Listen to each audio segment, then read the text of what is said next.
नमस्कार, आपण पाहत आहात जतचा आवाज, आपल्या मातीचा, आपल्या लोकांचा आणि आपल्या संस्कृतीचा खरा आवाज।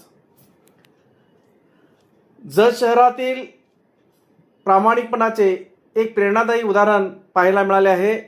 अजिंक्यतारा प्रतिष्ठानचे अध्यक्ष ॲडव्होकेट प्रभाकरभाऊ जाधव, माजी जिल्हा सदस्य सौ स्नेहलताताई जाधव, मराठा नागरी सहकारी पतसंस्थेचे चेअरमन गणेश सावंत, जतचा आवाज संपादक मोहन माने पाटील आणि तसेच फ्रेंड सर्कलच्या वतीने लक्ष्मी कॉस्मेटिकचे मालक श्री हर्षद माळी यांचा त्यांच्या प्रामाणिकपणाबद्दल पुष्पगुच्छ फ्रेम देऊन त्यांचा सन्मान करण्यात आला। घडलेली घटना अशी की ॲडव्होकेट प्रभाकरभाऊ जाधव साहेब आणि सौ स्नेहलताताई जाधव यांची जवळपास 21 लाख रुपये किमतीची सोन्याची दागिने असलेली पर्स लक्ष्मी कॉस्मेटिक दुकानात काल राहून गेली होती। ही बाब उशिरा रात्री त्यांच्या लक्षात आल्यानंतर त्यांनी हर्षद माळी यांच्याशी संपर्क साधला। यावेळी हर्षद माळी यांनी कोणताही मोह न बाळगता पर्स सुरक्षित असल्याचे सांगितले आणि सर्व दागिने संबंधितांना सुखरूप परत केले। आजच्या काळात 21 लाख रुपये किमतीचे सोन्याचे दागिने प्रामाणिकपणे परत करणे ही अत्यंत दुर्मिळ आणि कौतुकास्पद बाब आहे।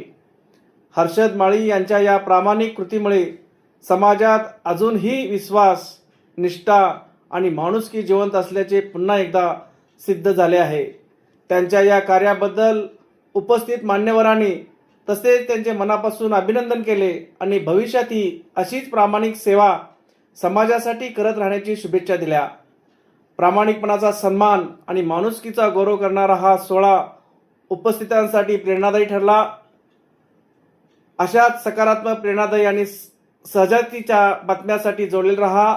जतचा आवाज व्हिडिओ आवडला असेल तर लाईक करा, शेअर करा आणि आमच्या जतचा आवाज यूट्यूब चॅनलला सबस्क्राईब करायला विसरू नका।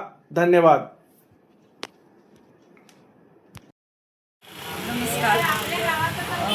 लक्ष्मी कॉस्मेटिक्सचे मालक आदरणीय हर्षद माळी या दादांनी काल मी खरेदीला आल्यानंतर माझा एक सोन्याचा ऐवज इथे पर्समध्ये राहिला होता आणि ती पर्स मी विसरून गेले होते आणि नंतर मला दुसऱ्या दिवशी आठवण आली आणि परत जेव्हा मी या दुकानात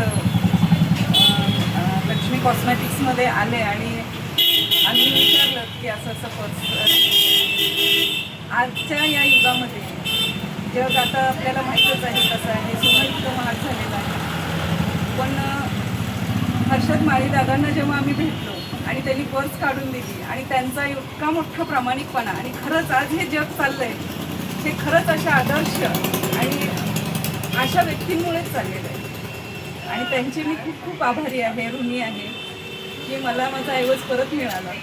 त्यांचे मी हे ऋण कधीही विसरणार नाही। खूप खूप धन्यवाद, खूप खूप धन्यवाद। थँक्यू।